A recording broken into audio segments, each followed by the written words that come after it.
Everything else has been taken off the agenda and will just be on the close the workhouse group. They're setting up a projector because they needed one. So we're going to go ahead and do some other a quick thing first. And Dan Guenther, who's the writer of the resolution, the sponsor, he's going to be the one directing who comes up. So, but we are going to start with the Prop S, which I don't believe will take any time. Tamika, Tamika's coming in and then we're ready to go. Okay. We're going to do this first. Do you want to talk? Okay. No, I don't need to. You just can yield to me on. Oh, I'll just. Well, who's the sponsor? You. Well, it's not even. It's just a resolution, isn't it? Well, who sponsored the resolution? Oh, you know it's what your I name. did? Yes, you. I did. Okay. You gotta present it. I'll present it.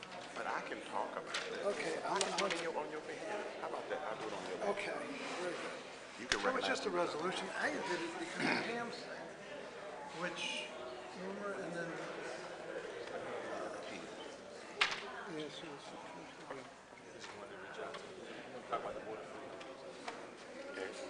You're talking about that today? No, I heard it got canceled. it did. Oh, No, I had gave French Guenther's number. Antonio? Yeah. What you doing? He needs support to get on the board of freedom. He what? Need some support to get on the board of freedom. Oh. Joe Vaccaro. with them, I support him. and hopefully Lewis stays around. Sharon is the one that's going against him. Jeffrey's best friend. Yes. Are you hearing that Airbnb done today? No, that's what I thought. me. But tell me. Why you so far? But I think it's. I've been hiding from the cameras. Come right here. Well, we come down there right now. Is it gonna get done this session? Do you know? Oh, yeah. Oh, Well, I mean, what we're doing is we're going to go down. got it. Okay. But I think it might be more sane. No, that's Pam's seat. Who? Pam sitting right there, I think. Next week? I think. I don't know. Oh, yeah. This will be, you're doing it. Well, that's what they close the workhouse people. They set it up that way. I didn't. I'm not excited.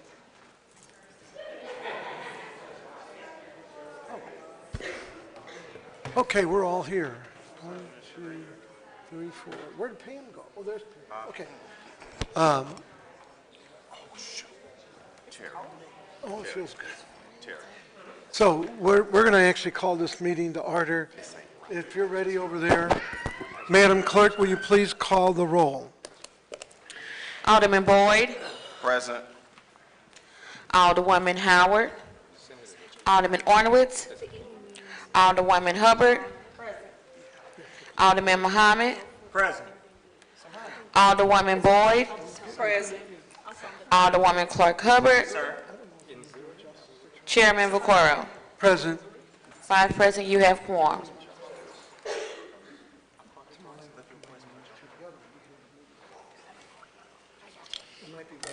I'm not sure.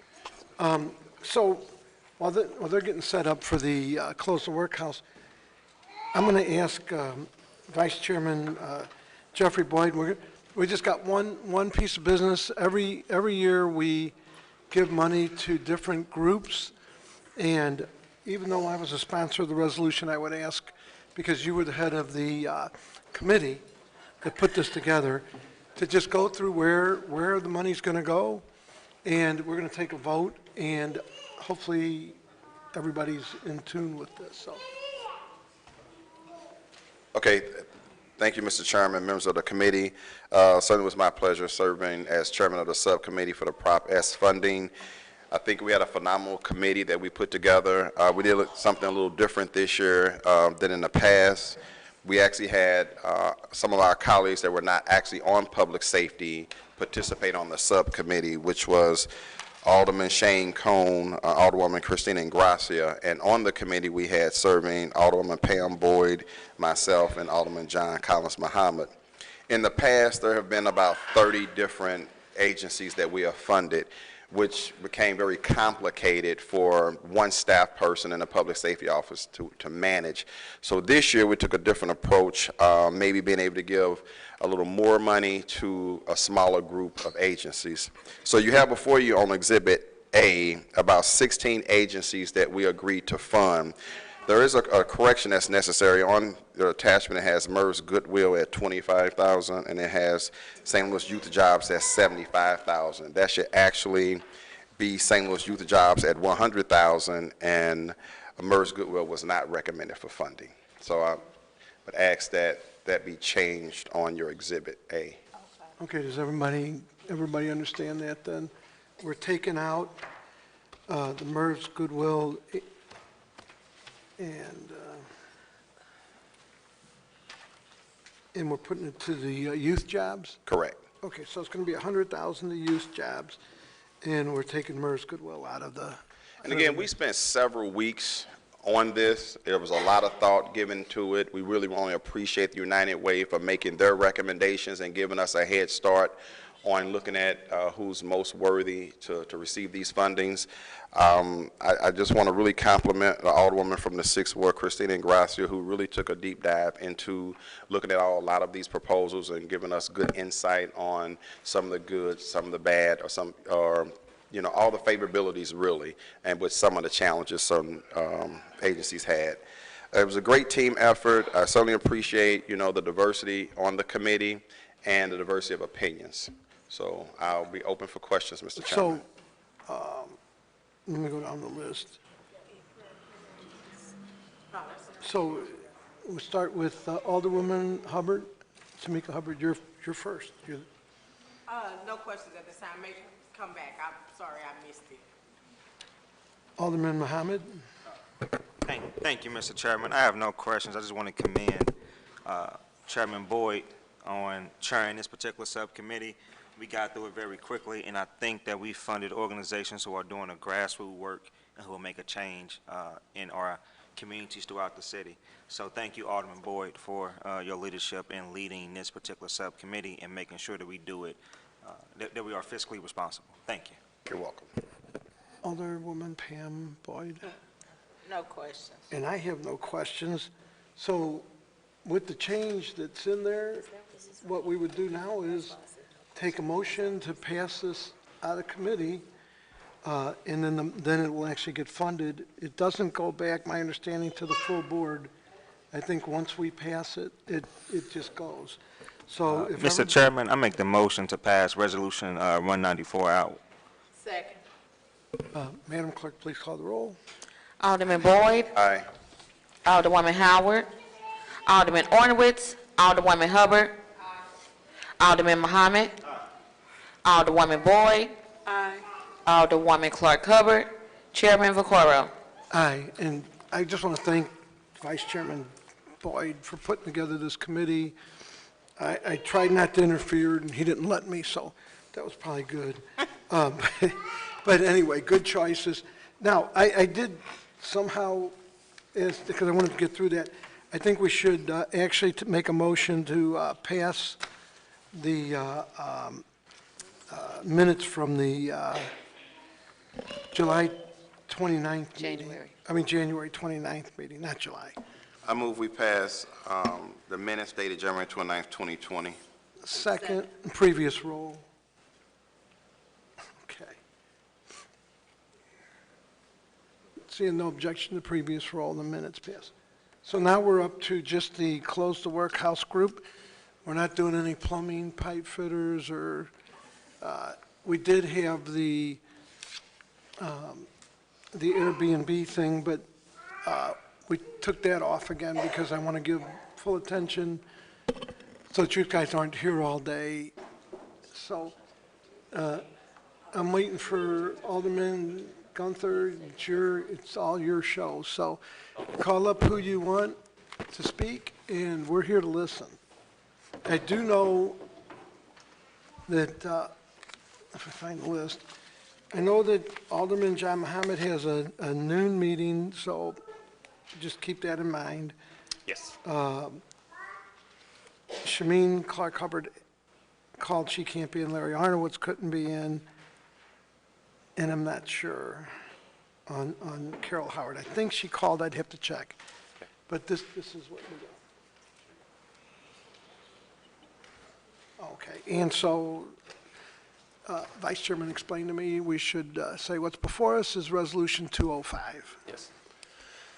Thank you, Mr. Chairman, members of the Public Safety Committee. Thank you for having our second hearing for Resolution 205.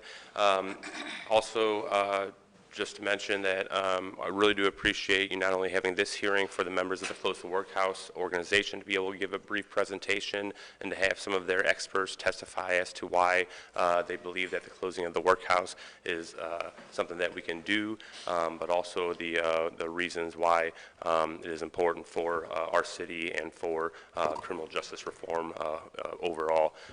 Also wanted to mention that tomorrow evening we're going to be having a nighttime meeting. I appreciate the members of the committee and the chairman agreeing to that, so that anyone that was working during the day that wants to come and testify will be able to have that opportunity tomorrow evening. So, so today's our work for Resolution 205 is mostly for allowing the members of the Close the Workhouse campaign to give their presentation. So with that, I will invite the members of the Close the Workhouse campaign to come up and give a presentation.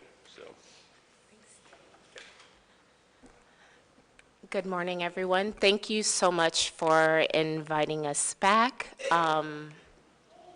We are very happy to be here. This matter is so very important to us that we are willing to show up not only today, tomorrow, the next day, the following day after that, and week after week until, you know, we achieve the ultimate goal of closing the workhouse and re-envisioning public safety. So, quickly, my name is Inez Bordeaux. I'm an organizer with the Close the Workhouse campaign. I'm also manager of community collaborations at Arch City Defenders. If you could sign your name, just so she has it for the record. It's not a big deal, but well, you're in our minutes.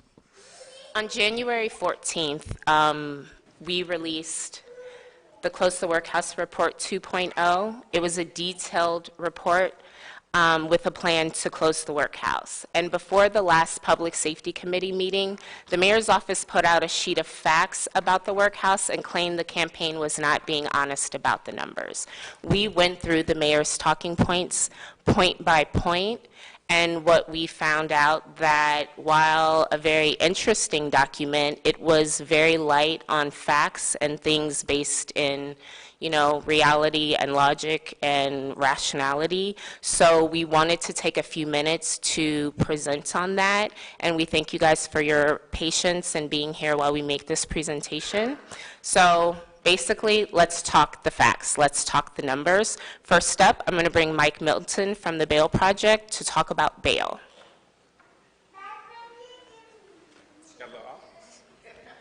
Good morning, y'all. Good morning. How everybody doing? Make sure to sign that sheet so you're in our minutes with Gotcha, correct gotcha. spelling. Gotcha. So again, my name is Mike Milton. I'm the site manager of the Bail Project St. Louis. Bail Project St. Louis have 3 sites. We got St. Louis City, St. Louis County, and St. Charles County. And basically what we do is that we provide bail assistance and also additional support as they go through their case. And at the end of their case, we receive the money back. The reason why we wanted to join the Close the Workhouse campaign is for one very devastating reason. And that's because 99% of the workhouse is filled with people who have never been convicted of a crime.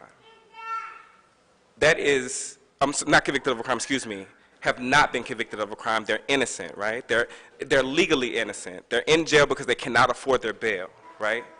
And that is unique across the country, to have pretrial numbers being that high. And as we went in those jails every day and we met people in the most vulnerable time in their lives, what we learned was the devastating impact that cash bail in the workhouse is causing in our city, in our country, and across the region. So what's the original purpose of cash bail? I just want to give a brief education about it. Cash bail was originally supposed to be an incentive for people to return back to court. It was not supposed to be this like fear-mongering, like, you know, we lock people up because we're afraid if they may do something. It was always supposed to be that I put down my money, and so that I can get my money back, I'm going to my court appearances. What the judges have done across the country is that they've used cash bail as a mechanism to keep poor people locked up in fear of this narrative around public safety of what they may do. That is unconstitutional. That is illegal, right? In fact, what happens in the pretrial phase is this: someone files a complaint with the police, they go before a judge without evidence being heard, and they say, according to this nature and X, Y, and Z, I'm setting your bail at $30,000. That is a travesty. And what we have found, the reason why the workhouse exists is because St. Louis basically have no pretrial service. So what are the consequences of cash bail that we found? I want to read this email real quick that we received over the weekend. This came from a mother of 3, and she was asking for bail assistance for her baby's father. She said, "Hello, TBP.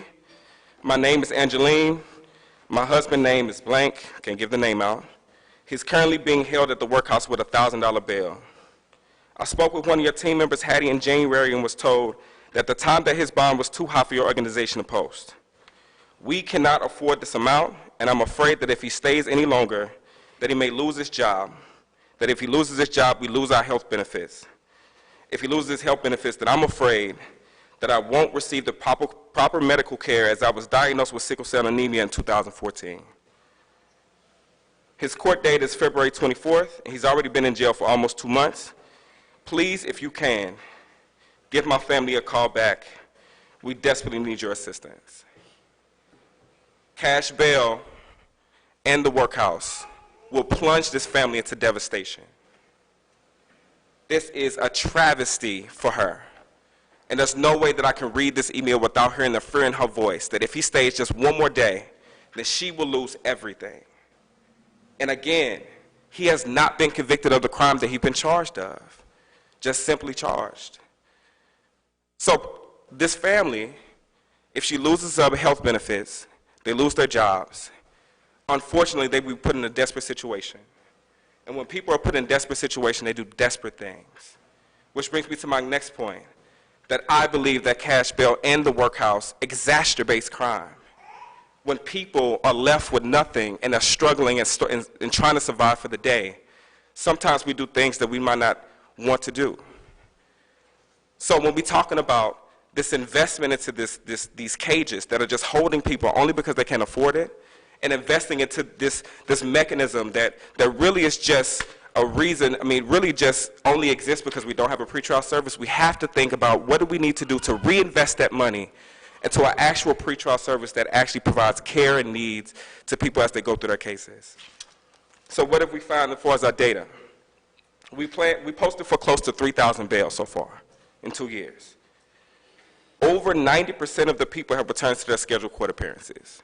The overwhelming majority of the people that we posted bail for have returned back to court, proving that they never needed to be held on bail. They never needed to even touch a workhouse. No one needs to provide their actual assistance. They just needed to be released on their own recognizance. What we also found, that since we have provided transportation to clients in July 2018, that we have spent $12,631 just on transportation. So just so y'all know what we do, we provide that bail assistance, we give court reminders, and we also provide Uber and Lyft and bus passes so people to get back to court. So what we found was we only spent $13,000 on transportation alone. A fraction of the costs that we use to give to the workhouse and fund the workhouse, we actually could use that towards actually providing some type of security for transportation for people to get back to court. What else have we found with our data?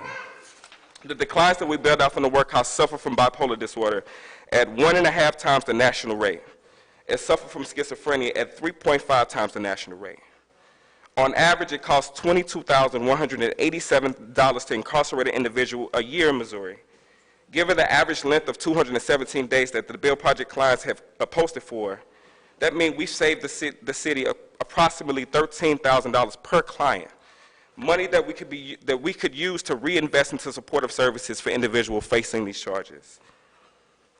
The Bail Project St. Louis also self-reported rates 5 times the national average and 9 times the state average. So I want y'all to dream with me for a minute. And I know that the Close the Workhouse campaign has been a sore for a lot of people. But what I'm talking about is actual data.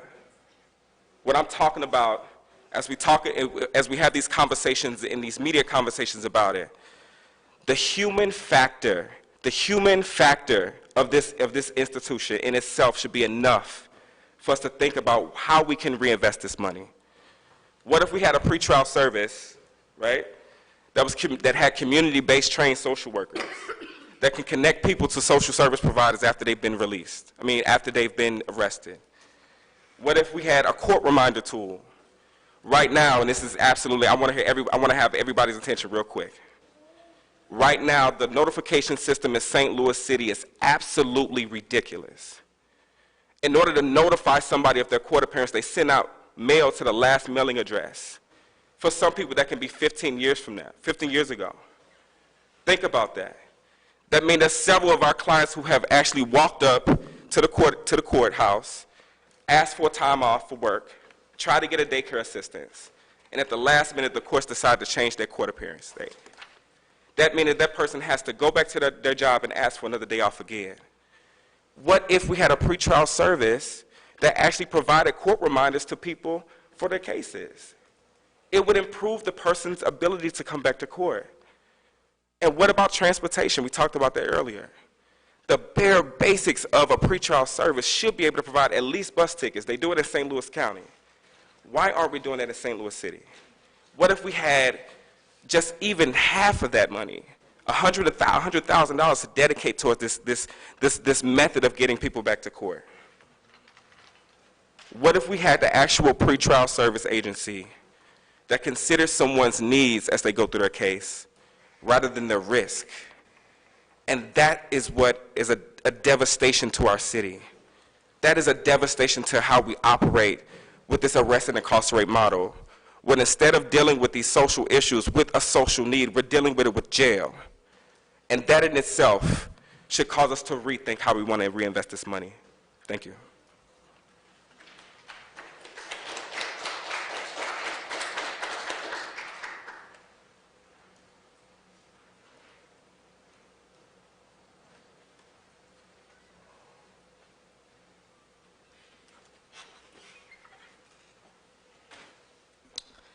Hello, my name is Jay. I'm an organizer with Action St. Louis. I'm up here to talk about how the mayor claims that the city is housing only almost exclusively detainees being held on serious violent felony offenses. That's not true. From the inception of the workhouse, it was created as a medium security institution for medium security because it doesn't have the parameters to hold folks with high levels of violence.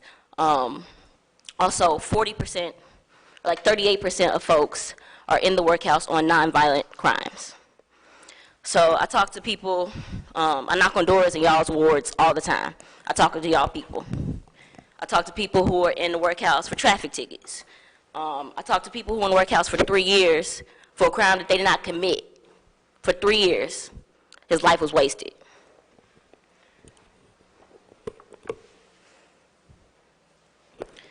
In my opinion, nobody deserves to be in the workhouse, no matter what level of offense you did. Nobody deserves to be in conditions of black mold and rats and roaches. Nobody deserves that. Nobody deserves to be disposed of and thrown away in a cage. Predominantly black poor folks disposed of and thrown away in a cage. No crime is worthy of that, in my opinion. The workhouse does not offer accountability. It does not make our community safer. We are over-incarcerating and over-criminalizing black poor people. And what St. Louis deserves and what we deserve to give St. Louis is more resources that address the root cause of violence. So mental health resources, addiction resources, services for folks in poverty, which is the root cause of why folks commit crimes. That's the St. Louis I believe in, that I want to see, that I want you all to envision and help create.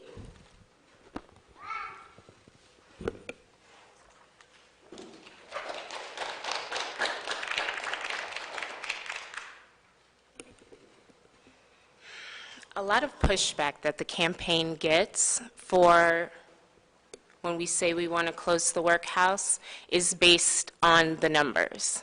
The pushback that we get when we say we don't have enough people incarcerated in the jails in St. Louis to warrant 2 open jails in our city, one of which we're spending $25 million a year on. The other one we are spending $16 million a year on. The mayor claims that ending the contract to hold federal detainees would not be cost-saving because 105 of the current 235 federal detainees are also being held on city charges. Today, that number, this 235, was about 3 weeks ago when we made this slide. Today, that number is 245, but it doesn't change the fact that this statement from the mayor's office is not true.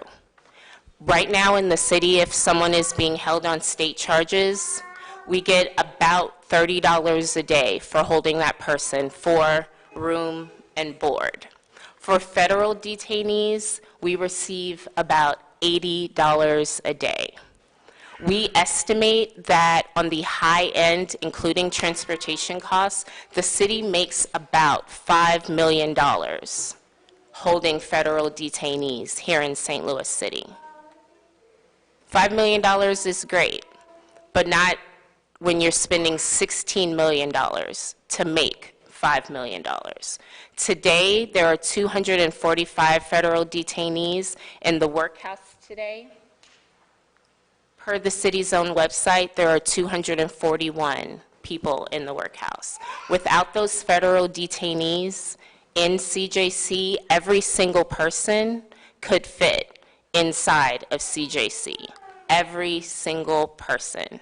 It does not make fiscal sense for us to spend $16 million keeping the workhouse open to work as an overflow facility so that we can continue to hold federal detainees here in St. Louis City. There are other jails in other areas in the St. Louis area that are equipped to hold federal detainees if they so choose. It does not have to be a St. Louis City problem. We do not have to hold federal detainees here, not at the expense of $16 million. It does not make sense to spend $16 million in order to make $5 million. I'm going to go to the next slide because that ties right into number 3. The population of the workhouse in the last 12 months, has decreased 55%. 55%. The population has decreased, while the federal detainee population has gone up 58% in 1 year. It does not make sense. Going right to slide 4, when the mayor claims that there is not enough space at CJC to hold all of the city's detainees because it must remain at approximately 20% vacancy, that is not true. I tell you guys all the time about how I am not great at math, but I do have a calculator on my phone. And when I looked at the numbers today, just today, CJC downtown can hold 860 people. Right now, there are 635 people in CJC, and that includes that 245 people that are being detained on federal charges. That is less than 20%. We are, greater than 20% occupancy right now. We're at about 22, 23% occupancy, and that's with every single person being held in CJC. And we already discussed that if we let those federal detainees be held somewhere else, every single person that's in the workhouse right now, every single one of them can fit, and we would be at greater than 20% free. That whole 1 bed doesn't equal 1 person thing is not true. It's not true. We have the room right now. We could close the workhouse today. We could close the workhouse today without those federal prisoners or federal detainees and would still be at federal guidelines. So when the mayor says this, it's just not true. The math doesn't make sense. It doesn't make sense. It doesn't make fiscal responsibility. It doesn't make sense. I'm just going to keep saying it. The math doesn't add up. It doesn't add up. There are 245 people right now, federal detainees. There are only 241 in the workhouse. We can easily switch those people out and still be where we need to be. There is no reason for the workhouse to be open, not one. Not a single good reason for the workhouse to remain open in this city. We don't need it. Now I'm going to bring up two people who've been greatly impacted by the workhouse, Deidre and Corleone. I'd like to invite you guys to talk a little bit about the conditions.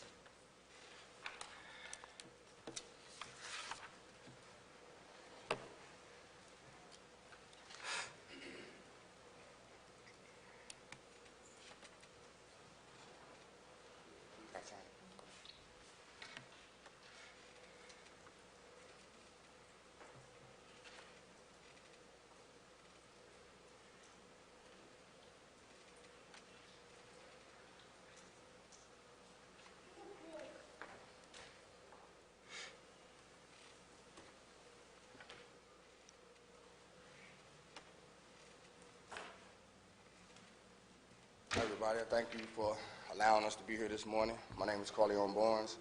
I'm a canvasser for Action St. Louis, and I just want to talk to you briefly about the conditions about the workhouse. I have been in there a numerous amount of times. You know, I'm not proud of it, but it is what it is. And each time it has been horrific. I mean, you know, you heard about, like, you know, the rats and the spiders and the snakes and all that, but it's deeper than that. I mean, it gets to a point where there are times in my life where I would even, yes? Put the mic up to you. Okay, I'm sorry. No, you all good. That's better? You can hear me now? There you All right, thanks. We good. All right, thanks. There are times throughout my life where I just took the case to get out of there because it was just that just horrific. I mean, it's you don't have access to like a law library. You can't work on your case. You can't know, like you can learn your own self, like how to get out of certain stuff and like how you can talk to your lawyer and stuff like that. But you don't even have access to a law library. They talk about how they feed you in there and they feed you fruit. That's a lie. You don't eat like that. You know, it's you starving in there. If you don't have some type of some people outside to help you, you just be in there starving. You know, that's why it be a lot of stealing going on, and a lot of people, you know, taking people's food and going in their buckets and stuff like that. If you don't get to the shower, like you might have like 4 or 5 people get to the shower first. That's hot water. After that, you taking a cold shower. You know, when you use the toilets is so, excuse me for saying this, but it's the truth, but the plumbing is so messed up that when you use the bathroom, like feces in this toilet come in this toilet, and you sitting on this toilet. That's how bad the plumbing is down there. You know, when the mayor was saying like how she let a group of people in, I guarantee you she didn't let them go to, when you first walk in, you can go to the left or to the right. I guarantee you she didn't let them go to the right because that's where everything's at down there, where the dorm's at. That's where all the problems and where it's clearly you will see. You know, like there's no drinking water. You got to drink water out of faucet, out the sink. There's roaches running around, just like you literally stooping down to drink water where roaches, just a lot of them at that, just running everywhere. I really do think, and I know that it should be shut down. You can do so much with that, with the money. You can do so much with the resource. You know, you can help the community more than just doing that. And once again, it's just, if you actually lived it, it's traumatizing. Like, you really do think about that place. Even though it's been years since I just was in there, it's still there. You still go through the same issues of, you can see something on TV and you be like, oh, wow. You know, you can be riding down the street and just something that remind you of that place. You know, and with that. Can I ask you a quick question, sir? I may have missed it, but when was the last time you were there? I was there 2017, and then they sent me to the Justice Center. Okay. And then I got out in 18. Okay, thank you.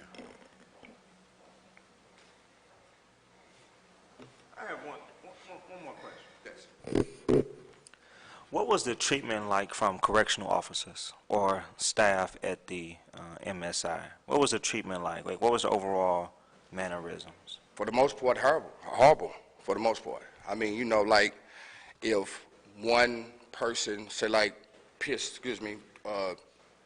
Urinated. no, I mean, like, I was finna say pissed the officer off, but like made the officer mad.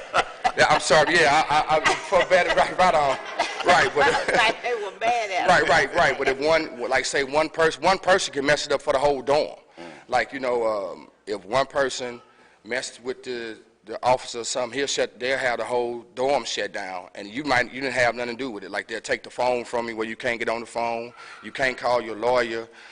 They'll take the water, like, you know, water is sent down there in the cooler, and if they in there acting, you know, immature, because a lot of them are babies, you know, a lot of them are just young-minded and, you know, still on the gang activity stuff, and they'll shut the whole wing down just for that one person when clearly you know who is doing what. So I would say for the most part, the officers was just, you know, I didn't see it where they let one officer had a problem. He knew the guy. I guess the guy has an issue with somebody he knew on the street, and when he saw that this was that guy, he allowed some people to get to that guy in the dorm.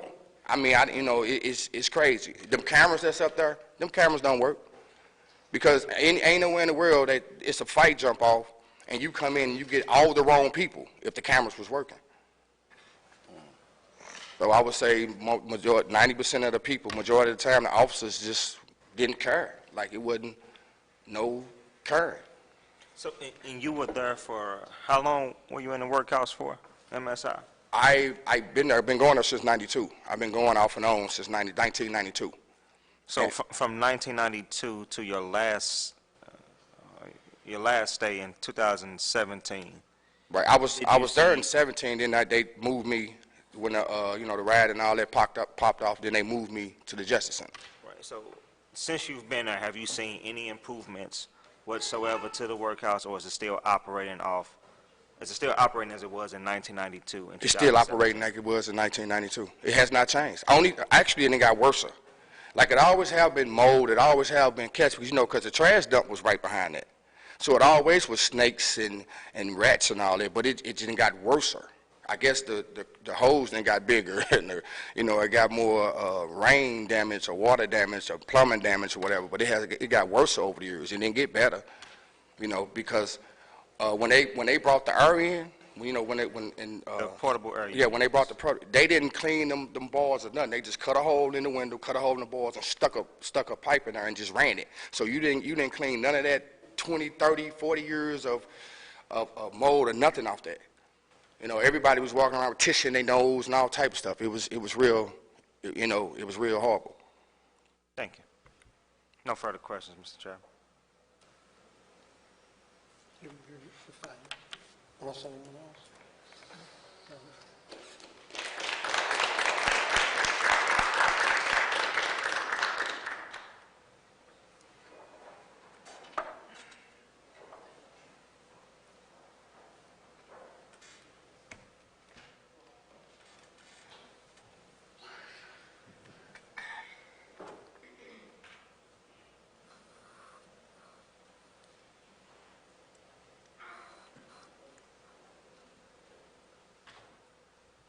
Hi, my name is Deidre Wortham, and I was in the workhouse in 2017.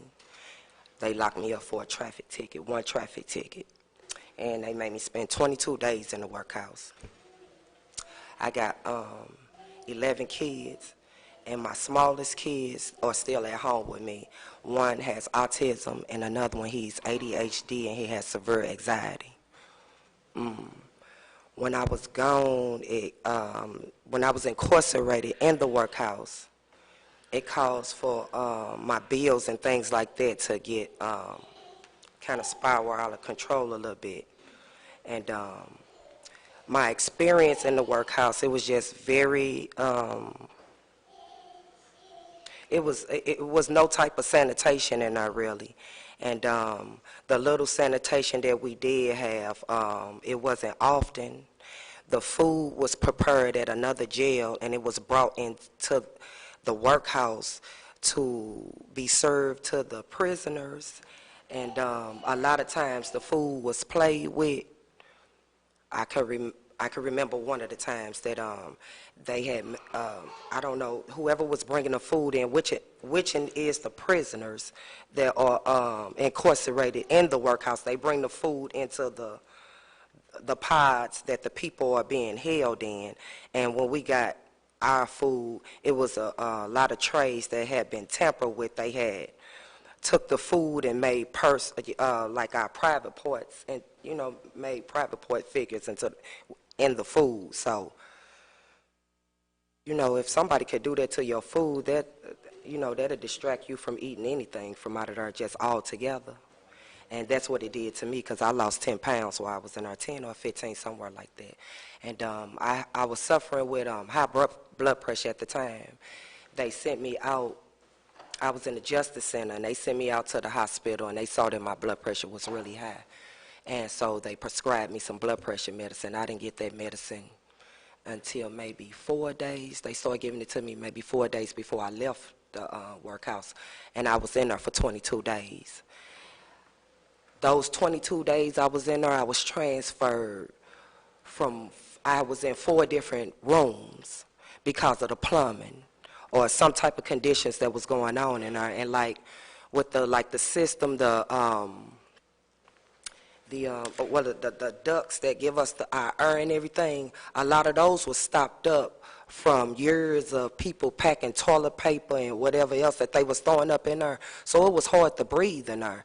And then like if you in those end rooms on the end, it was a blessing that that you could breathe, or that you lived in them rooms, because your oxygen in those rooms was real low. And speaking with the guards, like I came in there with a traffic ticket, one traffic ticket from like 15 years ago. And when I came in, I already knew that I had to go in with being overly respectful, because you want that respect to come back to you. And I'm 48 years old, so I want my respect, so I'm going to give it. So when you come in and you speak with these COs, and well, me personally, I'm going to speak for myself. I knew that I was being real respectful towards those COs, but they didn't care. It was just like I was a serial killer like the rest of the people, like whoever else that, that was in there for a violent crime. And the people that you talked to in there, that I spoke with in there, it was not a lot of people in there for violent crimes. A lot of people was in there for petty crimes, and I didn't understand that. And like we say, they are being held on these bonds that they cannot afford. It's either you going to take care of the things that you have at home for as your utilities, your rent, your everyday living, or you going to pay this bond. And you barely can pay the bills at your house already, so, But that was the experience that I had in the workhouse, and it was not it wasn't a pretty sight. Thank you.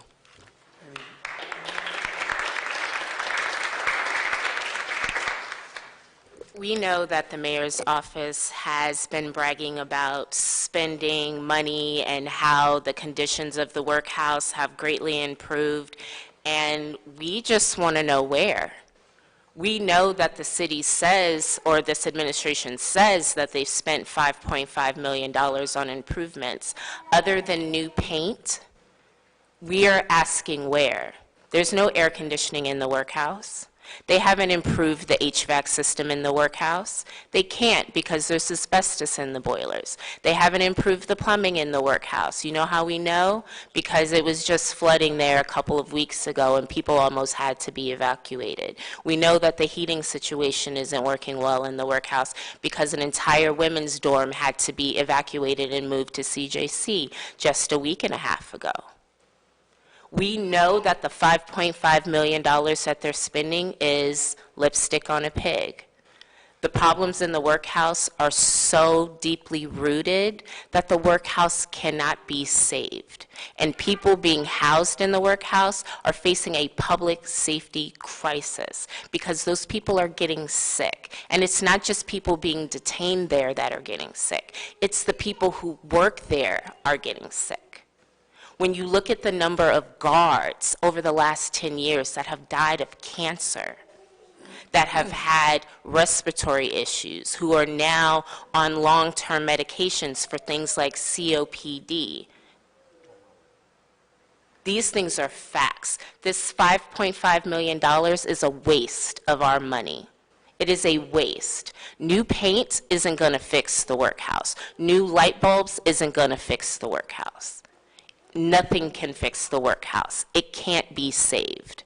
The mold is all the way down in the foundation. The asbestos is deep. It's built on a landfill. It cannot be saved. I'd like to bring up 2 more people who've been personally impacted by the workhouse. I want you to hear their stories. First, I'd like to bring up Jocelyn. And after Jocelyn, I'm going to bring up Janice.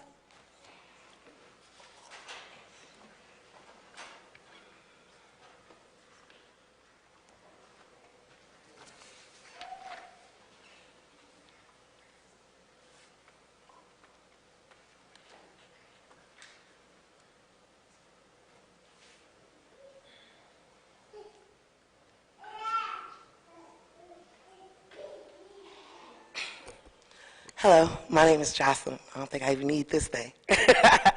Yes. So I spent about 6 months in the workhouse. Upon arrival, instantly, the workhouse is very degrading. The way the guards talk to you. When I first got there, I believe they were close to being over capacity or whatever. So it was, at the time, they only had 1 bunk and a boat. And a boat is a green thing that you sleep in on the ground with a mat. I was in a boat. Okay. There were rats there.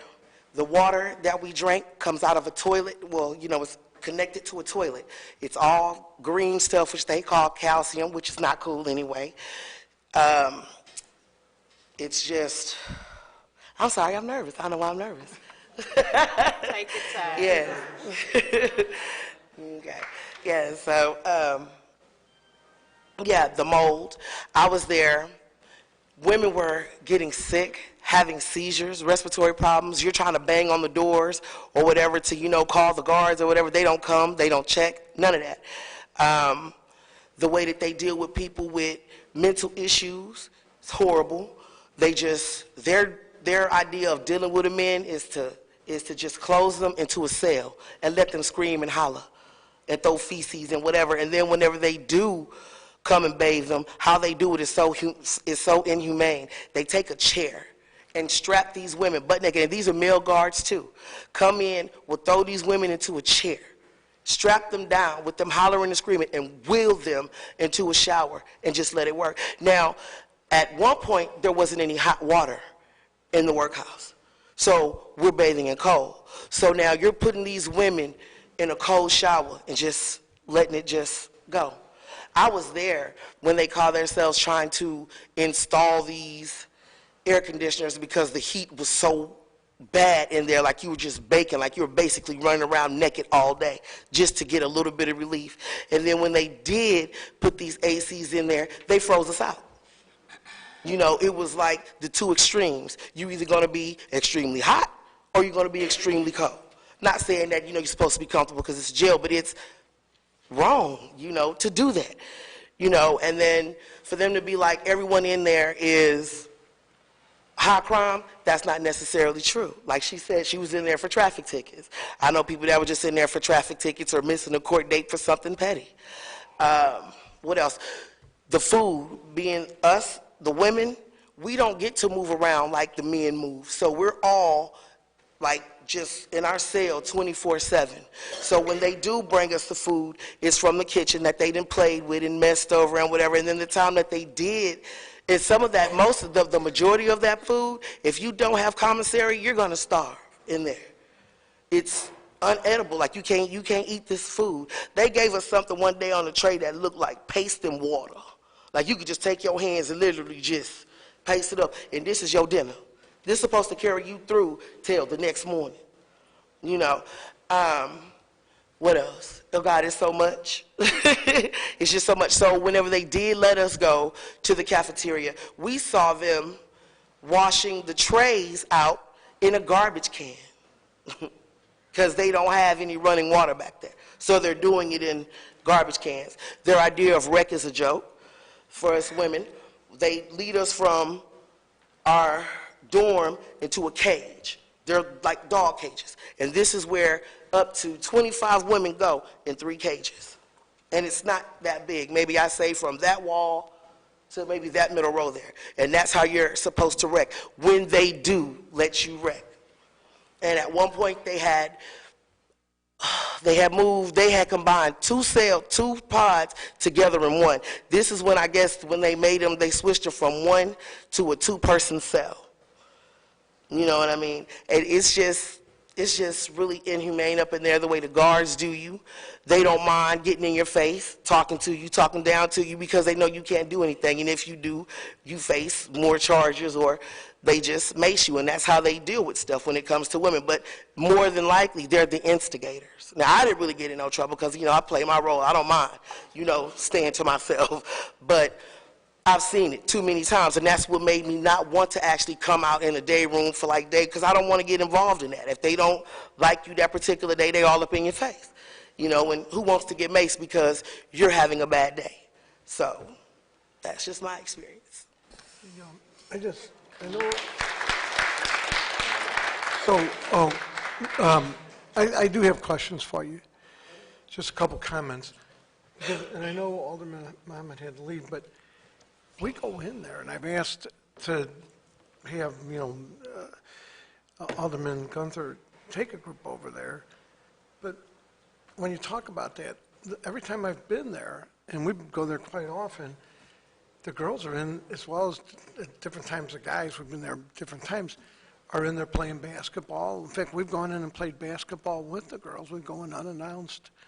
They got that big gym, and it's got the stands up there. And no, oh, yeah, they do because we've only been there, and I was there for 6 months. The only time, whenever they started doing that, is I think whenever they had got a warning about like someone was coming in. And then they started letting us wreck that way, because at first they were taking us in the cages. That's very rare, and I know y'all aren't showing up unannounced because they don't do stuff like that. That's the thing. Whenever y'all call them and tell them that, y'all are coming through to do a little walkthrough or to do a little something, then that's whenever they want to get in gear and start doing stuff. That's whenever they want to throw paint over mold, and then they want to bleach you out and everything else like that. That's not how that works. They only do that for appearances whenever other people are coming through. Trust me, they know you're coming. Well, I'm just stating, and I got a lot of pictures. I got pictures of how they do the dishes, the laundry stuff. But me and John have gone in there. Me and Alderman Mohammed have gone in there unannounced, actually several times. We've gone in. I have pictures of the facilities. I have pictures of the kitchen. I don't know. Maybe it's changed since you've been in there, but I'm just telling you. I was there in 2018. I was there in 2000. I was there recently, and I spent 6 months there recently. Well, you understand what I'm saying? I don't know what pictures you're seeing or what they're. I could show you the pictures. I mean, I took plenty of pictures. I went down in the basement. I went all over.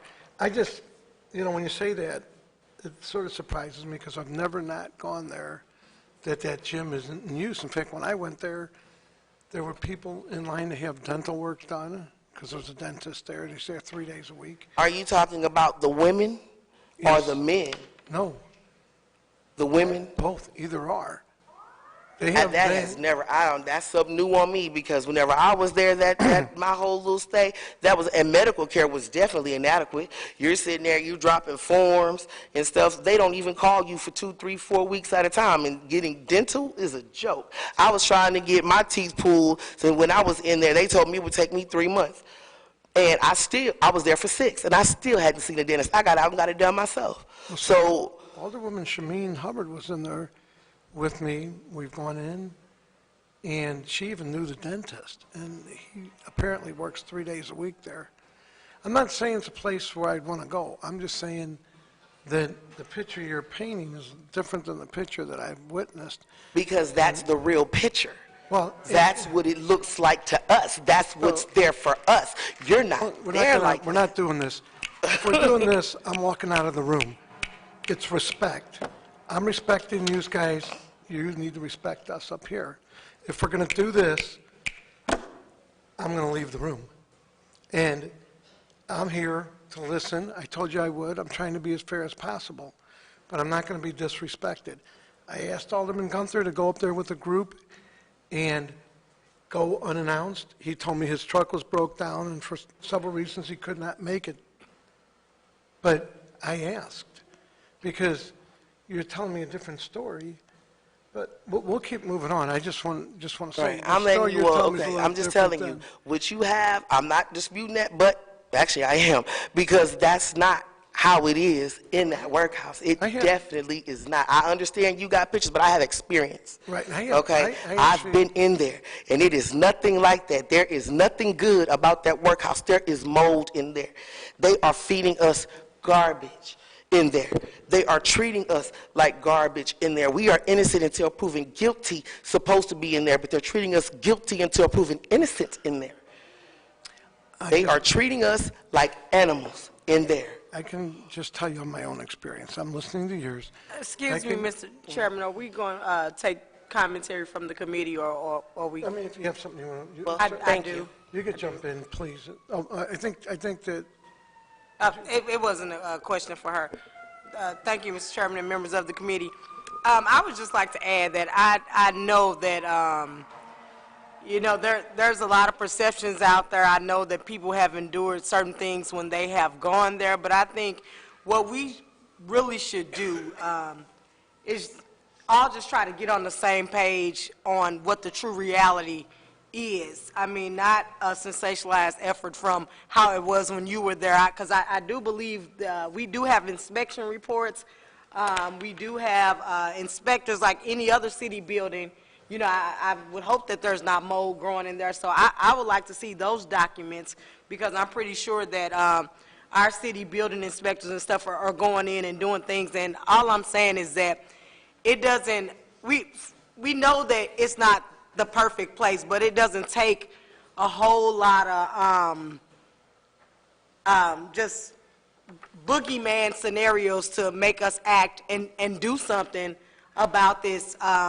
We know that it needs some work and stuff like that. We know that there's a process to doing it, but when you really know how the process works and you just sit here and you just listen to all of this stuff, it's kind of, you know, and I respect everyone's opinion, but it puts me in an awkward space, because some of the stuff that you all are suggesting that we do, I mean, it's just not possible for us to do right now. And then especially when you all made mention of the federal detainees. Okay, well, you know, the cost may not be justifying the means, but think about all those people in our community who have family members who are pending federal charges, and if they weren't housed at the Justice Center or whatever, they have to go to St. Genevieve, where black people are treated horrible as inmates. They have to go to Troy or Lincoln County. So, you know, that speaks volumes when a mother can definitely go downtown just to see her son or whomever. So you have to look at things from many different perspectives, and I guarantee you, because everybody that's in the workhouse, you just cannot let them out. I've been a probation and parole officer. People who are pending other charges and stuff, there's a process. They have to wait to go back before the judge. Once they go out and commit a crime, we would have to violate them. So it's a system in place, and so when you have people that are there pending all of this stuff, you can't just let them out on the streets. And I guarantee you, if you go and ask some of those offenders who are in the workhouse, would they prefer being at the workhouse or the Justice Center, they probably would tell you the workhouse, because it's least restrictive. They're not locked down 22 hours a day. So I know how corrections work. That's maximum security. Hold on. There are levels. There are levels when you deal with housing offenders. You know, people who are facing serious crimes, they're not roaming around with the same freedoms as someone who's at a medium security institution. Now, if there's certain constraints or certain things going on in the workhouse, they may lock everybody down. That type of stuff goes on, but a two-man cell is totally different than an open bay. And I know that from working in prisons. I worked at Pacific, and I know how that structure is set up. All I'm saying is that we know it's a problem. We know that we need to do something about it. But this resolution that simply states that we can just snatch some money out the budget to make that thing close, I really blame the sponsors because they know that can't happen like that. They know our process will not permit that. And if you want to put some fire under people and make them start looking at stuff, I think that you all are doing that because we're having multiple meetings. They're hearing about it. They know that we need to do something, but I'm not big on misinformation. I hate when the community is misled and bamboozled into thinking something can just happen like that. I hate when people think that we have this overreaching power as alderpersons to strip money out the budget and close it right then and there. If you let all of those inmates out today, which we couldn't do that, and something was to happen, or if you put them all in a justice center right now, that we'd have lawsuits out the wazoo. So I don't even really blame the efforts of the organization so much. I know this is stuff that you all are passionate about. You wouldn't be down here doing this stuff if you really didn't care about it. I kind of blame the sponsors because they know our process. They know that things can't happen like that, and you cannot bully somebody into doing something. What you can do is get the accurate information, everybody sit down at the table and find out how do we move forward. And just this constant fodder out there thinking you can just hardcore press E&A to strip the money out the budget, they know that that's not how that works. So it's my hope that we all can work together and find out what really works and how we move forward. I mean, like I spoke to it before, we do have people that you all did a tremendous amount of work in getting certain bonds reduced. We don't have people that are city ordinance violations anymore, but I'll say it and say it again, some people need to be incarcerated. I mean, I'm a product of public housing. I live in Square Village, the projects. And I know it's people in my community that need to be incarcerated. There's people in my community who get locked up intentionally every winter for somewhere to stay. So all of this rhetoric that's out there, that's what I have a problem with. I feel that we all need to get on the same page and try to get it done. People aren't being, and I'm not going to debate with you. I'm not going to do the counter thing back and forth. I'm about results, brother. That's all I'm telling you. And I don't like seeing people used to try to play this game when really we care about what's going on there because those are black and brown people there. So that's where I'm at with it. And I just hope that eventually we all can get on the page. This resolution probably won't make it out of committee. It probably won't go anywhere. And I think you all have achieved your mission of putting more eyes on it and making people act up on it. But it's not going to be closed tonight, tomorrow, next week, probably not next year. So how do we move forward? And that's all I have. Okay, so Alderwoman and Chairman, well, we're here. Dan, is this your next guest? Yes, I'm part of the same committee. We were told that we could present to the committee today. We had a lineup of speakers. Sure. I know that there are many things that were just said that there are lots of folks here that would like to respond to, but we would really like to just get through our presentation if we could. Sure. And we can address some of the things that were raised. And I'll give you my apology. I mean, I was listening. The only thing is, when she was talking about that, I just have a different view of being in there. We heard you, but I just am asking. I would also, and I thank everybody for being respectful while Alderman Hubbard, and we didn't do all this, because if we're doing all this, we're not being respectful of each other. So, Alderman Vaccaro, respectfully, there are a lot of things said just now that I think were very upsetting to a lot of people in this room, including people being pretty much called liars. But they sat here and they listened to it. And I think a few snaps is the least people can do in the face of that. So the hypersensitivity to a couple of people snapping. Are you fine if I'm doing this while you're talking? Yeah. It's disruptive. It doesn't bother, but I'm just telling you there was no one's intention to disrupt you. People were responding because they felt seen and heard. And that's how people responded. It wasn't about disrupting you. It wasn't about disrespecting anyone in this room. And respectfully, all we're trying to do is get through a presentation that we were invited here to give. I understand. And we just had to sit and listen to an 8-minute lecture telling us that we didn't know what we were doing. So if we could just get through the rest of our presentation. We'll let you, and again, the only thing I was saying was we've been very respectful to you all, and I would hope that you'd be respectful to us. I don't think we've done anything today to be disrespectful. And I think the snapping is not respectful. I think, you know, and I think it's probably important how you also see how we feel. I mean, and I would ask, and I would say that anybody on this committee that would start snapping because they disagree with the way somebody's got something to say, rather than respectfully listening, whether you disagree or agree, respectfully listening means we're not snapping or doing anything. Snaps You know. aside, we just have a few more speakers. Can we get through those? No, you're fine. Okay, that would be perfect. I think you should go ahead, and we're ready to go.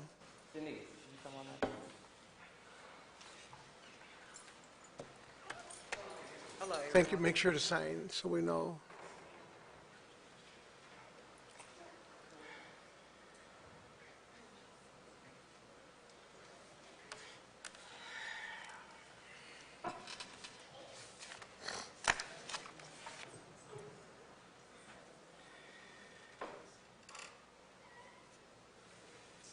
Hello, everyone.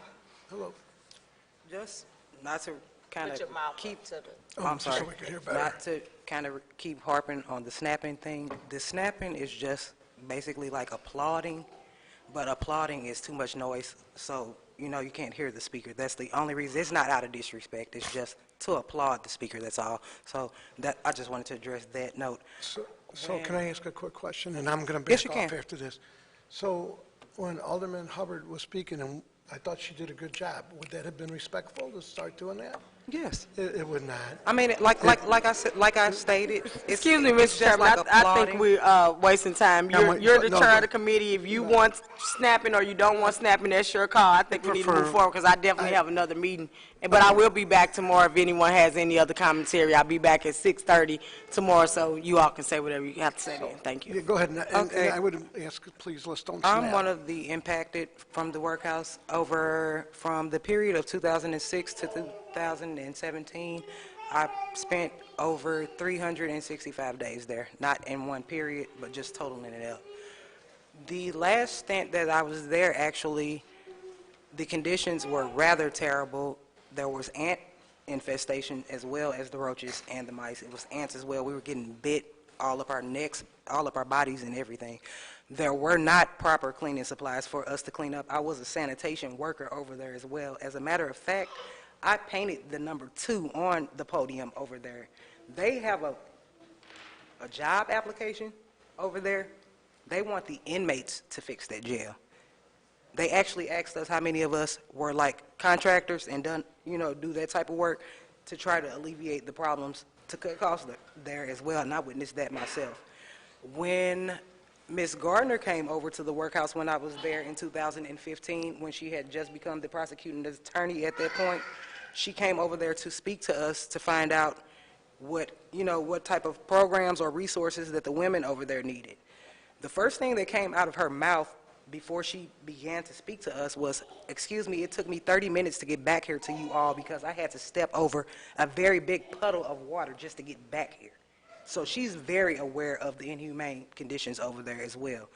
And I was also there when a prisoner died in custody in the process of being released. It took 4 hours to release her. A lot of the workers over there are not even properly trained to even realize when a person is detoxing. That girl was detoxing for weeks, and they kept her locked up in a cell and wouldn't even let her out with the other people at all. They just kept her in her cell by herself. And that girl ended up dying there. I had to watch a person die there. That is horrible. That's the worst feeling in the world. I felt like I was going to probably die in there. I didn't know how long I was going to be there. At points, like I stated, I was a sanitation worker there. They dropped the pay. At first, we were getting paid $30. They dropped the pay down to $20. Then, like I stated, the cleaning supplies were not proper. At one point, I had to use a germicide shampoo to try to get the mold out of the showers. The mold is very bad over there. It's on the floor, it's on the walls, and even the curtains. They don't even replace the curtains. The curtains are completely covered with soap scum and mold. There have been incidents where people, like there were gladiator battles, and they sit back and they are entertained by watching people, you know, assaulting each other. People were rewarded for fighting each other over there. I've seen it. Even, let's see, what else? 1 week, when we did file for commissary, all of a sudden, the whole envelope of commissary just disappeared. A lot of us everyone, I mean, certain people have health issues and they cannot eat the food that is on the menu. Every time that I did go back over there, they kept saying that they had switched over to different food companies and we were getting more nutritious food, and we weren't. Like over-processed starch food, overcooked. There have been several times where we received trays and there were roaches on the trays and we cannot give them back. Either you take your food and you eat it, or you take it and dump it, and then you still have no meal. Everyone does not have access. And just like, just like she stated that some people actually don't have a place to live, and sometimes that's a place for them to live that they feel safe. That's horrible for a person to even have to feel like that. But like you said, some people actually do, I mean, walk, you know, they sleeping in parks and stuff like that, so that is an upgrade to them. But to just totally be disrespected or not even be considered, it's a horrible feeling. And everybody does not have money to reach out, you know, to get the proper things. Even as far as the health issues, I had a tooth that needed to be pulled at one point, and I got that tooth pulled the first stint that I was there. When I came back, they were taking the men over here to CJC to the dentist every week. The guy took me to the side and he said, if you just go ahead and slide your note in, you can get in with the guys. We run the guys over here to the dentist every week. We sitting back there, the women sitting back there in the pod, we are totally closed off because they do not want us communicating with the men. And then when you address the gym issue, they were not bringing us to the gym at all. I was there for 3 months the last time I was there. I stepped foot in that gym one time on a Sunday. If it's the weather conditions are too bad, like she spoke about the cages outside, the cages are right there on the pod. It's like literally how you just walk out that door and there's a cage right there. We're secured. That jail is treated like a maximum security jail. A lot of people are not aware as far as the women being contained in there. We are held with murderers in there. We are. We're not separated. The men are separated like that. I've sat down and played spades at a table with 6 women in there on murder charges. 6.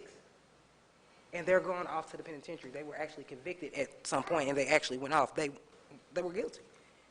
But I felt at times like my safety was jeopardized, but I have to sit there in my own reserve and try to figure out how to communicate with them and, you know, try to not treat them different. You know what I'm saying? At the same time, because it's a lot to process when you're not used to being around those type of people. They do not assess everything properly and separate the people like they're supposed to. They do it by favoritism standards. Sometimes, like they said, with the 2 people to the cell, I didn't have to share a cell with anybody. I didn't. But that's just the respect level that I gained every time that I came there because I never caused a problem while I was there. I was too busy trying to figure out how to get out of there myself. And that's a very strenuous process. It's a lot to overcome mentally. You don't have proper access to mental health resources at all. And then, like I stated, when Kim Gardner came over there, she asked us, like, what type of programs do you all want to see that will help you transition back into society? I was kind of disappointed because everybody that was standing there was like, they were looking for free housing. I'm not looking for free handouts unless I necessarily need that. That's not what I'm looking for. I want education. Like, education is very big to me. So if I can't have access to a GED program or, you know, something to occupy my time in a positive manner, you have people just sitting there deteriorating, and they feel like they're lost and they don't have any hope left. We want to allow some other speakers to come up. Thank you. Thank you. I'm going to bring up Pastor Erin. I think she has a very unique perspective that needs to be heard.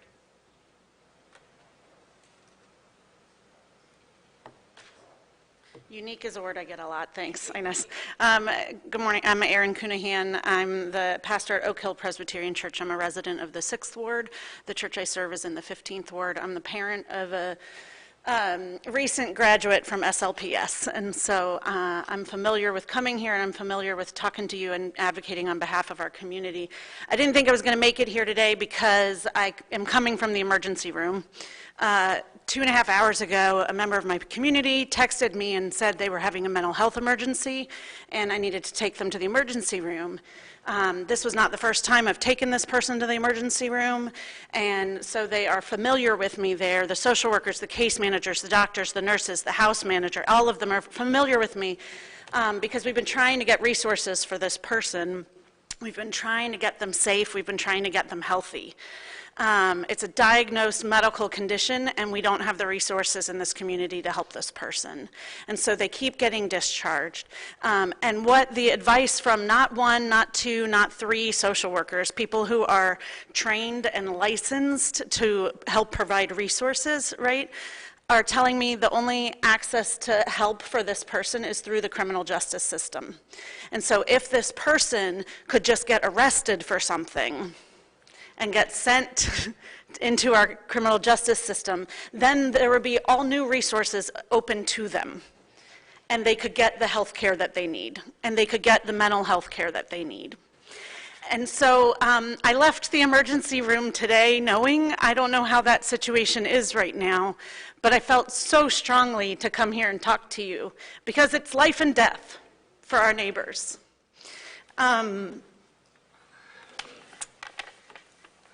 That's not the first time I've been told that those resources are available within the system only.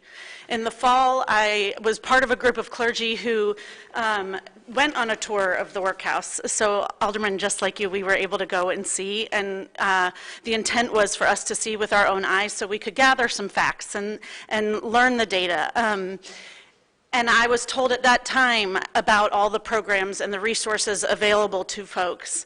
But I asked the question, so could these same resources be available to people if they were awaiting trial at home? And the answer was no.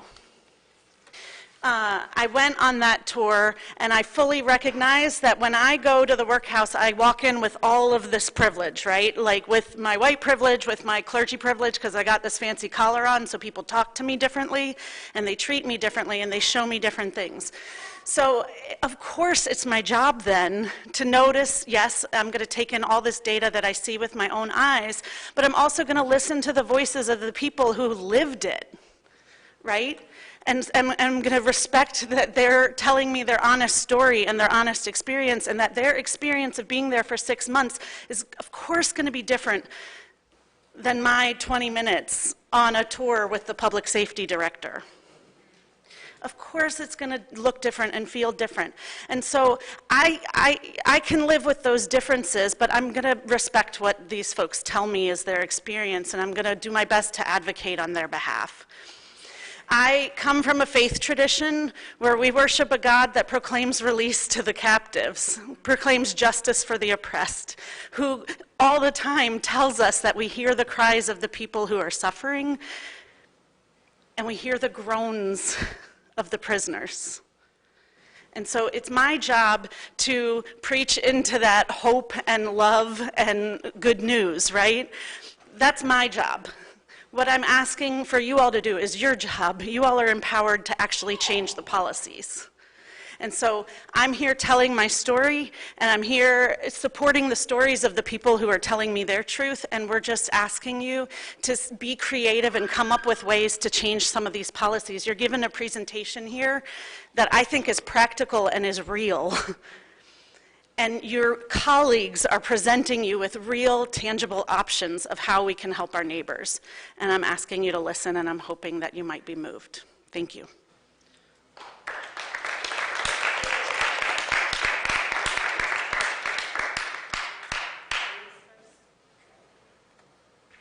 We only have 2 more speakers. I am going to bring up Gabby. Where's Gabby?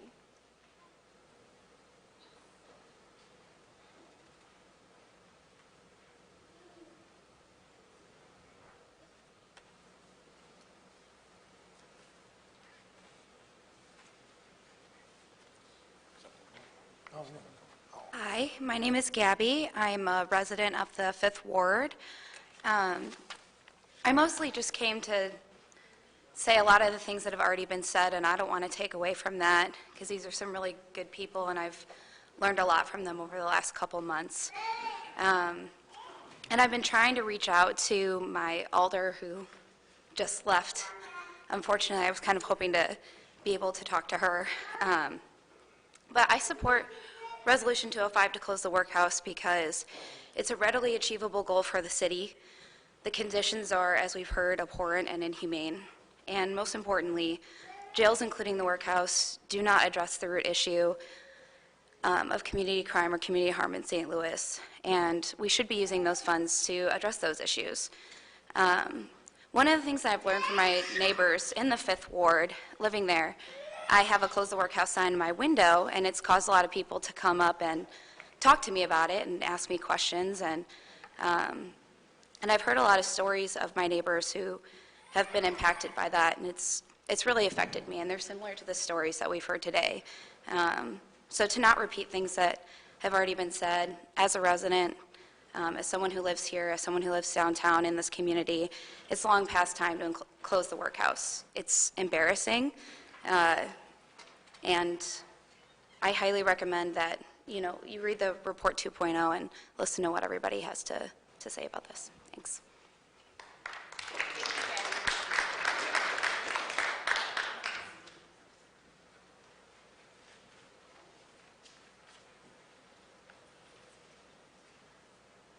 Hi, how are you? Good. My name is Alec Jesser. I am a resident of the 26th Ward, Alderwoman Clark Hubbard's ward. I'm also a law student at WashU School of Law. And so I'm here to kind of talk about what my view is. My view is that we should close the workhouse. And for me, I think a lot of the pushback that the campaign has gotten comes from the discomfort that is generated when people realize that this kind of thing is happening in our own backyard in this city, that there is an institution that has mold, right, and rats and snakes. That's something that I've never had to deal with. And so when I first learned of it, it made me extremely uncomfortable, and it made me want to push back against it, deny the narrative, not deal with it. But I think that we can do better than that as a city, and I think that there's a moral imperative for us to do so. I think we have the opportunity to make change here and to be creative. You know, sometimes I think about it when I'm at home, like preparing a meal. Here I am able to eat something, you know, clean and good, and then I think that at that very moment, there are people in the workhouse who do not have that same privilege. And that's scary to me because as all of this is happening, these are real moments where people are suffering. We have the power to do something, and I think that, that we should do that and make this city a whole lot better. Thank you.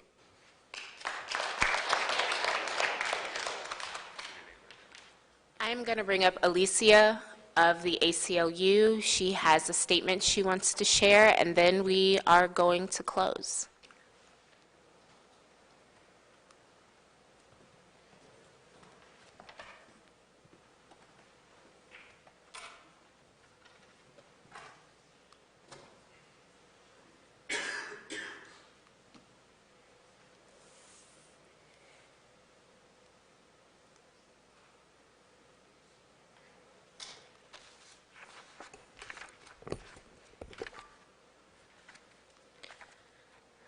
Good afternoon, Public Safety Committee members. As Inez mentioned, my name is Alicia Hernandez. I am a resident of the 10th Ward, and I am here on behalf of the American Civil Liberties Union of Missouri, and I would like to express our strong support for Resolution 205.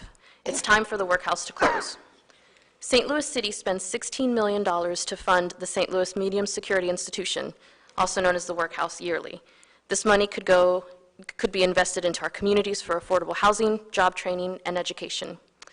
The ACLU Campaign for Smart Justice is working in all 50 states for reforms to usher in a new era of justice in America, which includes bail reform. We're fighting to overhaul harmful, unjust, and for-profit bail systems that needlessly lock up people who haven't been convicted of a crime just because they can't afford to pay bail. 90% of the people in the workhouse are being held pre-trial, often because they are too poor to afford bail, and the system is too flooded to provide them with adequate representation. Imprisonment traumatizes incarcerated people and hurts families and communities. When an individual is incarcerated, even for a short period of time, the collateral consequences can be devastating, as we've heard today, with losses of work and even risks to child custody. This should be the last option, not the first. The U.S. incarcerates more people in both absolute numbers and per capita than any other nation in the world. According to the Vera Institute of Justice, since 1970, in the state of Missouri, the total jail population has increased 295%. In 2015, pretrial detainees constituted 79% of the total jail population in Missouri.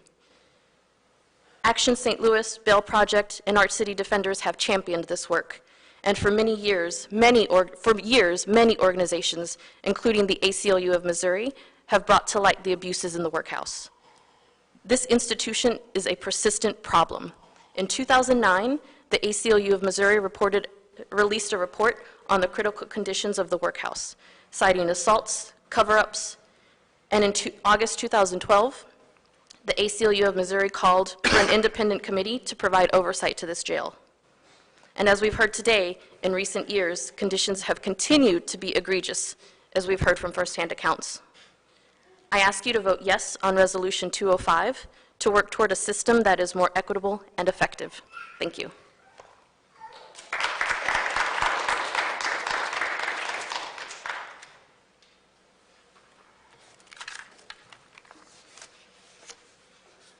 Hello again. My name is Blake Strode. I'm Executive Director of Arch City Defenders. I have a few things I want to say, but I just want to start with the slight feeling of Groundhog's Day here. I was away the last time that the campaign came to a public safety committee hearing. I was away on vacation, but I was told that the meeting came and went, and by the time the campaign went to present, half the room wasn't present. Now, we've had a lot of people coming and going today. I know you all are busy folks, you have busy jobs, and I genuinely appreciate all three of you being here right now. I do. But it is deeply frustrating to have people come, people who have experienced real trauma, come share that personal trauma in front of this committee, make the time to do that, make their way from wherever they are to this committee room, and then have people, first of all, have 10 minutes taken up of somebody telling them that they were full of lies and that that's not what's really happening and they're sensationalizing, and then leaving before the committee hearing even ends and having half this room present. I think that's deeply disrespectful to the folks in this room. And I hope that tomorrow when we have another hearing, folks will actually make the time to hear from people in community that have been there themselves, that have loved ones there, that have firsthand real life experience, because I don't see what could be more valuable for the members of this committee than that. So that's the first thing I want to say. Second, I want to come back to this question of numbers. You've heard a lot about numbers today, and it was ironic to me that there was a allusion to misinformation earlier, because I think the city has engaged in all sorts of misinformation about the numbers in the workhouse. And the simple truth is this, and we can yell and scream about whatever we want. The simple truth is, right now, today, if we were not engaged in a voluntary contract with the federal government, there is more than enough capacity in the CJC to house everyone that is in state custody right now, today, in the city of St. Louis. And it's not even close. I checked the numbers before I came today, and there are 631 people if you remove the federal detainees. CJC has a capacity of 860. Now, we hear a lot about 80% is the magic number. One bed isn't one person. We took that at face value. When we produced this report 2.0, we did so with that number in mind. 80% of the capacity at CJC is 688 people. Let me repeat, there are 631. For more than 2 months now, there has been fewer than 688 people in the workhouse, for more than 2 months. For more than 6 months, in fact, since March of last year, there have been fewer than 860. And it's headed in one direction. So this idea that it's not feasible, that it's not practical, that we couldn't close it if we want to, there's no reason that we shouldn't have closed it already. We're spending $16 million a year, every single year, for the privilege of housing federal detainees. Think about that. The privilege, we don't have to do that. Every year, we're spending millions and millions of dollars to choose to house federal detainees. So the next time that the mayor's office or the public safety director or whoever comes down and says it's not feasible, please, I would love for you to ask them why it makes sense to continue to spend $16 million, or 11 if you take out the 5, however you do the math, millions of dollars for the privilege of housing federal detainees. And then I want to end on the point where we started, which is really about re-envisioning public safety. You've heard us say that before. It's not just fancy language. It's not just, this concept. It is actual dollars in the actual city budget. I'm sure each and every one of you has causes in this city that you know desperately needs funding. Everyone in this room has things that we know desperately need funding. We've heard some of them today: transportation, childcare, healthcare, mental health care, substance abuse treatment. All of those things could have funding if we stop wasting it on this facility that we don't need, that is destroying people's lives, that is destroying families, that's destroying communities.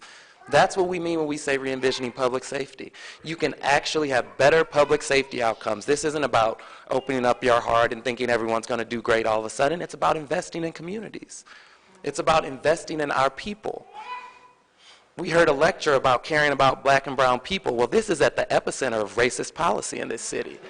You can't talk about racial equity out of one side of your mouth and talk about keeping the workhouse open out of the other. It's just not possible. There's 90% of people in the workhouse are black in a city that's 49% black. That's what racist policy looks like. And you can either decide to do something about that, or we can decide to keep perpetuating the same problem. So there are some very simple choices for this committee. One is whether you're going to listen to the tens, hundreds of people that keep telling you what the workhouse really is like, or whether you're going to listen to people that haven't been there, that weren't held there, that don't know. That's a choice. I mean, you can make that choice, whichever you want. You can also make a choice about where you want to actually put city dollars, whether you want to keep throwing it away because we love housing federal detainees, or whether you want to actually invest in our communities. So we look forward to seeing you again tomorrow. We thank you for making this opportunity available, and thanks for your time.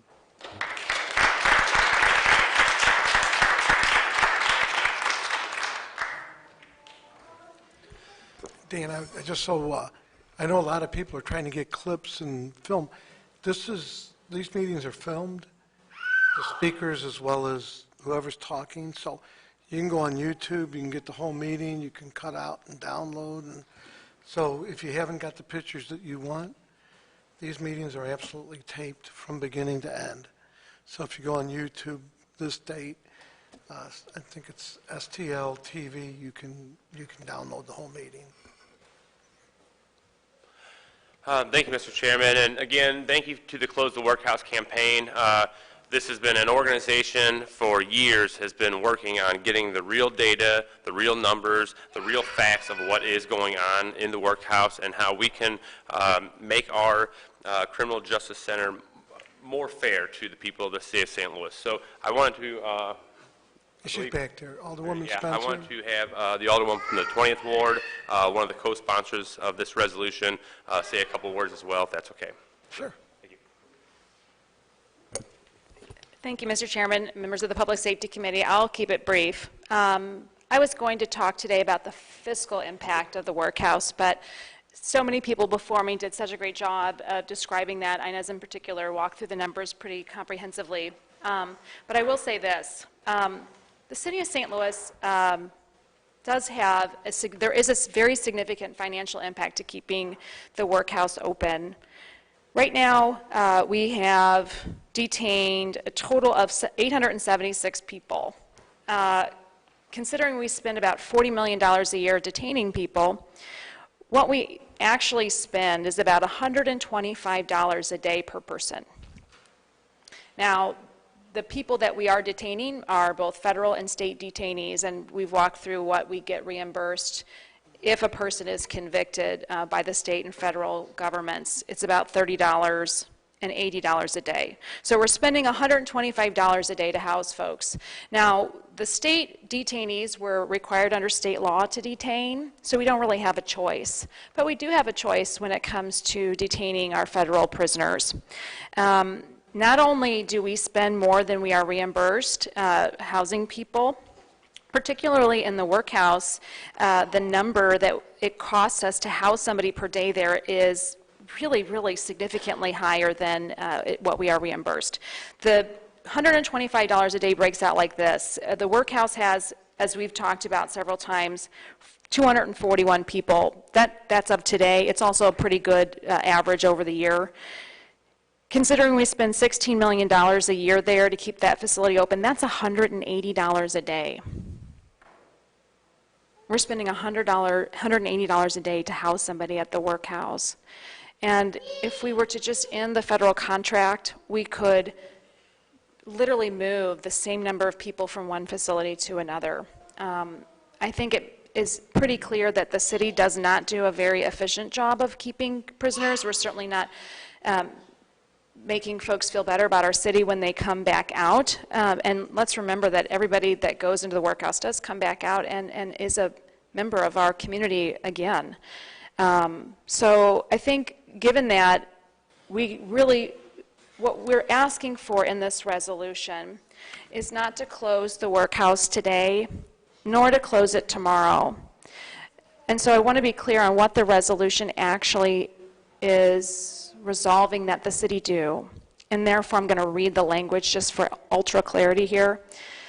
It goes through all the facts, and at the end, what it describes is that we are now resolved, if we were to pass this resolution, that this Honorable Board of Aldermen does hereby advise the Board of Estimate and Apportionment that this board should not approve a budget for fiscal year 2020-2021 that includes funding to continue to fully operate the medium security institution commonly known as workhouse. And it requests that the Board of Apportionment include a budget plan to close MSI and direct the savings achieved to other areas of need. Right now, we are not fully operating MSI, so I think we kind of had that box checked because we're only we've got about a 20% capacity there. So what the resolution really does is just direct the Board of E&A to develop a plan to close it. The mayor has stated that there is a plan in the works, and we're just asking that that be formalized and shared with the rest of us. We know that we can't close the workhouse tomorrow. We have to be responsible about this, and we have to be reasonable about this, and we have to be mindful.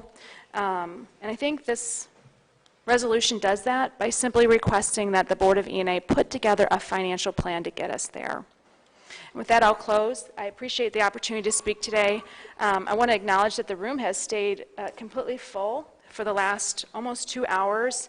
This is a really impressive showing for the middle of the day for folks who have other things to do. I know for me it's hard to get out on a Tuesday at 11 a.m. Any day of the week. And so I thank everybody for being here, and I thank the members of the committee who have stayed throughout the hearing. Thank you for being here. Thank you for hearing.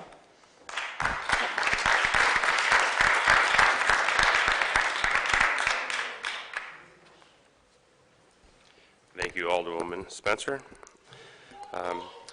So once again, I really do appreciate everyone hearing the presentation today, the hearing from the people that actually have been in the workhouse, people that have actually experienced what it's like on the inside, as well as the people that are working nonstop to try to make sure that we are reforming our system here. You know, we hear, in the time that I've been involved in this, I've heard a number of different kind of contradictory stories of, well, we're not really spending $16 million. But then when we ask, well, what does it cost to operate the facility? What does it cost for utilities and for the building? We don't really get that answer. So yes, they may say that, oh, we're not going to save $16 million. But if we save $10 million, if we save $8 million, if we save $5 million, those are dollars that we could put back into our community and back into the resources that our neighbors, our family, our people need in this city. You hear a lot also about, oh, the conditions have improved, and so therefore we don't need to close it. Well, we're hearing firsthand from the people that have been in there within the last 2 years, and they're going to tell you that, yeah, you know, there is still the mold, there are still the infestations, there are still issues with the conditions of that workhouse, as well as I just did a quick search a few minutes ago here of deaths in the workhouse. August 2018, 49-year-old died in the workhouse. December 2018, a suspicious death. August 2019, another sudden death of a 35-year-old. October 2019, fentanyl overdose. All these in the workhouse within the last 2 years. So I understand that there is work being done to try to make it better. But what we have ultimately is a facility that is outdated, that, as was mentioned, we're putting the lipstick on the pig here, and we have invested $5 million on top of our operating budgets over the last couple of years since 2017. $2 million on an air conditioner because it wasn't air conditioned. We're putting money into trying to fix plumbing right now, but you're hearing stories from people that there's still issues with stuff coming from one toilet into another toilet. So you think about the actual cost of what it's going to take, and it's unreasonable. It's a facility that is outdated. It's a facility that is inhumane, and we are not asking you to turn off the lights and lock the door today and just let everyone out. We are just asking for a plan overall. So with that, again, I truly appreciate you taking this second day to listen to our testimony. We are hoping that tomorrow night, anyone that has not been able to make it to the daytime hearings will be able to come and testify, have some more personal experience about what is going on. But ultimately, we would like to have the committee vote on Resolution 205, put it in front of the full board, and let us take this responsibility as the representatives of our city here to direct our mayor and direct the Board of E&A to come up with a plan of how we are going to make sure that we are closing that inhumane facility and making sure that everyone that has to be housed because of serious crimes, that they have a place, but at the same time we are providing the services for the people on the traffic warrants, the people on that haven't paid child support, that we are providing the wraparound services that are needed to make sure that people don't have to have outrageous bail that they cannot afford and therefore have to sit for months at a time in the jail. So again, I want to thank everyone for that is still here today after these couple hours, and I'd be more than happy to answer any questions at this moment, or we can wait till tomorrow if you like. No, we can wait till tomorrow. But when you talk about but I do want to address when you talk about the people leaving. Oh yeah, I'm well aware. So how many meetings, and I'll pull it up for tomorrow night, that you haven't made it to? Or how many meetings have you been in another meeting?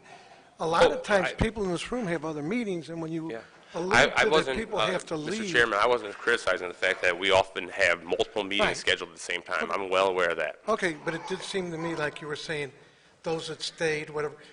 If I pulled up how many meetings, even the general meetings that you've missed, compared to even 3 years general meetings, one. I'll pull them up for you then.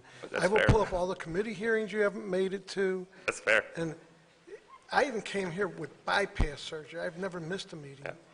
I came here 3 days out of heart bypass surgery. Well aware. I'll pull up, And again, anyway, Mr. Chairman, I am not criticizing the people that have other meetings. I am well aware of how our schedules work, so I know I have multiple meetings scheduled. We sometimes have to run across the hall to make a quorum. I'm well aware of that. I'm not criticizing. I was just thanking the three of you for still being here. Okay. So that's all. Vice Chair Jeffrey. Yeah, Alderman Guenther, what agency or who do you think E&A would designate to actually do this plan? Because certainly the mayor, the comptroller, and the president wouldn't put this together by themselves.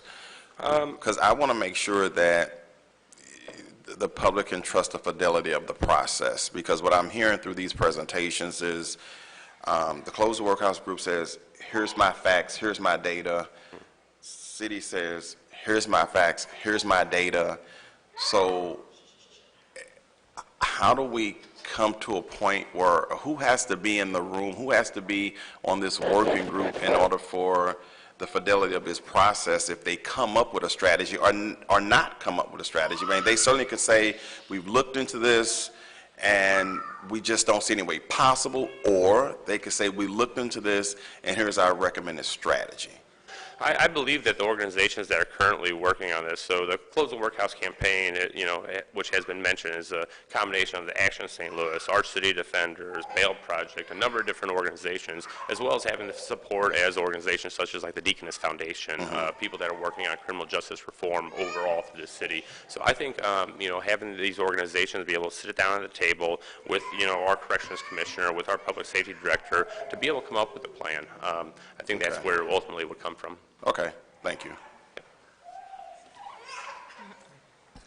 If you're done, then we'll close, and if you're not, All right, I'll I thank you once again, and I hope to continue this tomorrow, and hopefully after tomorrow's evening's meeting, we'll see how it looks. We might be able to take a vote. Okay. So, all right. Thank you. Thank you, Mr. Chairman. And thank you, everyone that showed up. Thank you. It's true. Need a motion to adjourn. Move to adjourn. We're adjourned.